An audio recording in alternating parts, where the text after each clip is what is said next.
VIM YouTube channel. आज के इस लेक्चर में हम थर्ड प्रोटोकॉल स्टार्ट करने वाले हैं जिसका नाम है time stamp ordering protocol. Last lecture में हमने लॉग बेस्ड प्रोटोकॉल किया था। सेकेंड प्रोटोकॉल है time stamp ordering protocol. The time stamp ordering protocol is used to order transactions based on their time stamps. ये जो टाइम स्टैम्प ऑर्डरिंग प्रोटोकॉल होता है इसमें हम ट्रांजैक्शंस को सीक्वेंस में लगाते हैं उनके टाइम स्टैम्प्स के हिसाब से। The order of transaction is nothing but the ascending order of the transaction creation. अब वो ऑर्डर क्या होता है ट्रांजैक्शन का, वो ascending order या increasing order होता है ट्रांजैक्शन के टाइम ऑफ क्रिएशन का। The priority of the older transaction is higher. That is why it executes first. जो जितना पुराना ट्रांजैक्शन होगा वो सबसे पहले एग्जीक्यूट होता है। To determine the time stamp of the transaction, this protocol uses system time और logical counter. अगर किसी ट्रांजैक्शन का टाइम स्टैम्प पता करना है तो ये प्रोटोकॉल यूज करता है सिस्टम टाइम को या फिर लॉजिकल काउंटर को। The log-based protocol is used to manage the order between conflicting pairs among transactions at the execution time, but timestamp-based protocols start working as soon as a transaction is created. जो log-based protocol था उसे हम manage करते थे जो order होता था conflicting pairs के बीच में transactions के किसी execution time पे, but जो timestamp-based protocol होता है ये जैसे ही transaction create होती है ये वर्क करना स्टार्ट करता है। Let us assume there are two transactions T1 and T2. Suppose the transaction T1 has entered the system at 007 times and transaction T2 has entered the system at 009 times. हम assume कर रहे हैं कि दो transactions है T1 और T2. T1 आई थी 007 time पे और T2 आई थी 009 टाइम पे। तो इस केस में T1 की प्रायोरिटी हाई होगी इसलिए ये पहले एग्जीक्यूट होगा और ऐसे ही एंटर किया जाएगा सिस्टम में फर्स्ट पहले। The timestamp ordering protocol also maintains a timestamp of last read and write operation on data. Timestamp ordering protocol timestamp भी मेंटेन करता है लास्ट रीड का टाइम जो होगा और जो लास्ट राइट का टाइम होगा डेटा पे। Basic timestamp ordering protocol works as follows. जो basic timestamp ordering protocol है इस वे में वर्क करता है। Number one, check the following condition.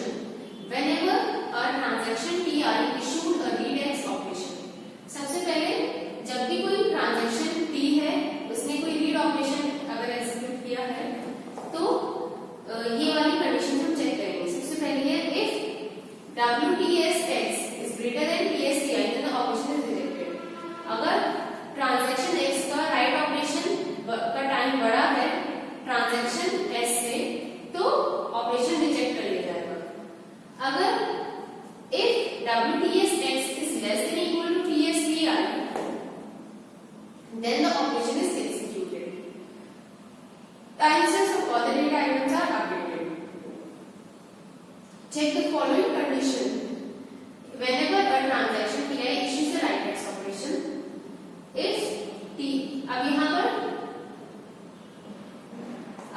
if TSTI is less than, अब TSTI है वो टाइम स्टैम्प ट्रांजैक्शन TI का, ठीक है। RTS है read time stamp item X का। अगर TS time stamp TI transaction का छोटा है रीड ट्रांजैक्शन का read time stamp data X का तो ऑपरेशन रिजेक्ट कर दिया जाएगा, ठीक है। अगर टाइम स्टैम्प ट्रांजैक्शन आई का छोटा है राइट ऑपरेशन के अंदर जो उसे लिखा गया उससे पहले किया गया ट्रांजैक्शन तो ऑपरेशन रिजेक्ट कर दिया जाएगा उस केस में भी और टीआई को रोल बैक कर दिया जाएगा, अदरवाइज ऑपरेशन एग्जीक्यूट किया जा सकता है। Now WTS denotes the right operation of the timestamp of item X. अब एडवांटेजेस और डिसएडवांटेजेस क्या होती है टाइम ऑर्डरिंग प्रोटोकॉल के।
टाइप का यूज करता है, ये लॉजिकल काउंटर को एक टाइम स्टैम्प की तरह यूज करता है। Log based protocol manage the order between the conflicting pairs among transactions at the time of execution. जो लॉग बेस्ड प्रोटोकॉल्स होते हैं वो मैनेज करते हैं ऑर्डर को कॉन्फ्लिक्टिंग पेयर्स के बीच में ट्रांजैक्शन के एग्जीक्यूशन के टाइम पे। पर जो टाइम स्टैम्प बेस्ड प्रोटोकॉल है वो जैसे ही ट्रांजैक्शन क्रिएट होती है उसी टाइम पे वर्क करना स्टार्ट कर देते हैं। Every transaction has a time stamp associated with it and the ordering is determined by the age of the transaction.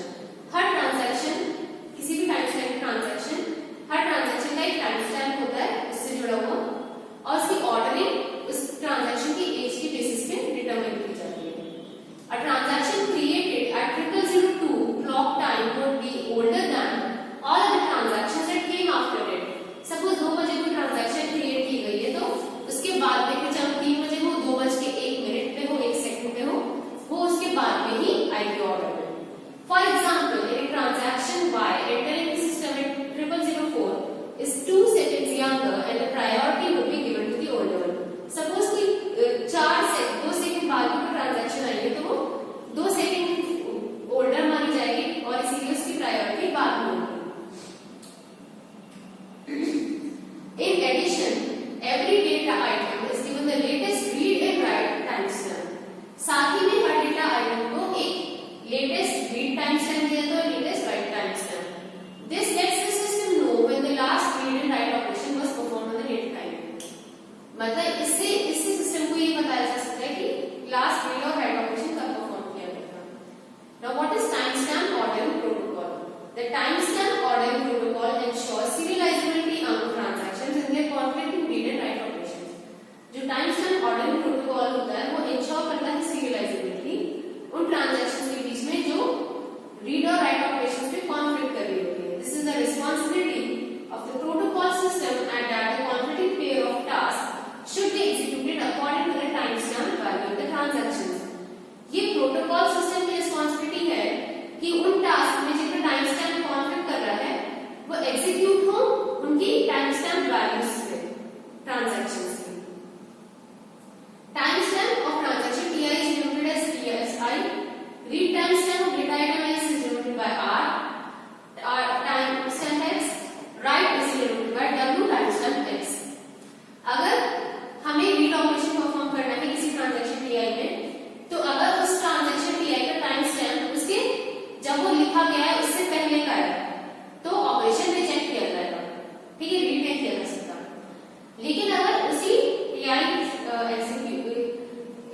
का t टाइम स्टैम्प बड़ा है, पहले का बड़ा है, वो पहले किया गया काम उसे राइट करने से पहले तो ऑपरेशन एग्जीक्यूट किया जा सकता है। थर्ड, इसकी कंडीशन ये होती है कि सारे data items time stamps update किए जाते हैं। If a transaction ti issues a write x operation, if ts ti अगर किसी ट्रांजैक्शन ti का अगर हमें रीड ऑपरेशन करना है, राइट ऑपरेशन करना है, ठीक है, अगर उसका टाइम स्टैम्प ti का पहले का है, छोटा है किससे, रीड ऑफ टाइम स्टैम्प से, तो ऑपरेशन रिजेक्ट कर दिया जाएगा, अदरवाइज वो ऑपरेशन एग्जीक्यूट किया जाएगा। अब थॉमस राइट रूल क्या कहता है? This rule states if timestamp of transaction ti is less than the write timestamp of x, then the operation is rejected and ti is rolled back. Timestamp ordering rules can be modified to make the schedule view serializable. Timestamp ordering rules जो होते हैं वो modify किए जा सकते हैं जिससे हम schedule को serializability दे सकते हैं। Instead of making ti roll back, the write operation itself is ignored. बजाय इसके कि हम ti को roll back करें, हम write operation को ही ignore कर देते हैं। तो ये तो हो गया आपका टाइम स्टैम्प बेस्ड प्रोटोकॉल। आपने इससे पहले एक टर्म पढ़ी थी ट्रांजैक्शन। ट्रांजैक्शन क्या होती है वो हमने जान लिया। हर ट्रांजैक्शन की कुछ प्रॉपर्टीज होती हैं जिन्हें हम कहते हैं एसिड प्रॉपर्टीज ऑफ ट्रांजैक्शन। क्या होती है एसिड प्रॉपर्टीज, वो अभी हम जान लेते हैं। A transaction is a single logical unit of work which accesses and possibly modifies the contents of a database. एक ट्रांजैक्शन एक सिंगल लॉजिकल यूनिट है किसी वर्क की जो एक्सेस करती है और मॉडिफाई भी करती है किसी डेटाबेस की कंटेंट को।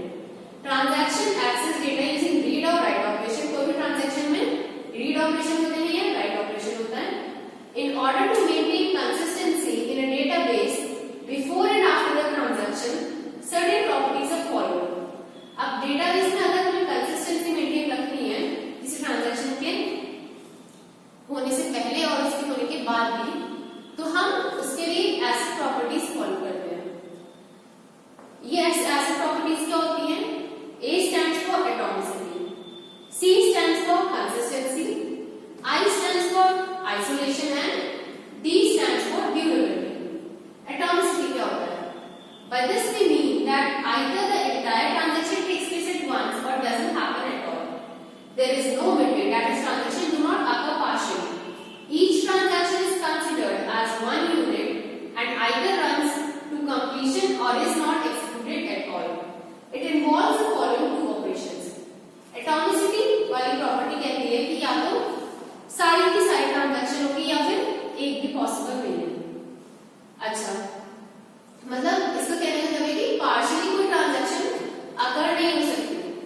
हर ट्रांजैक्शन को एक यूनिट की तरह कंसीडर किया जाता है और हर किसी को कंप्लीशन किया जाता है या फिर एग्जीक्यूट ही नहीं किया जाता।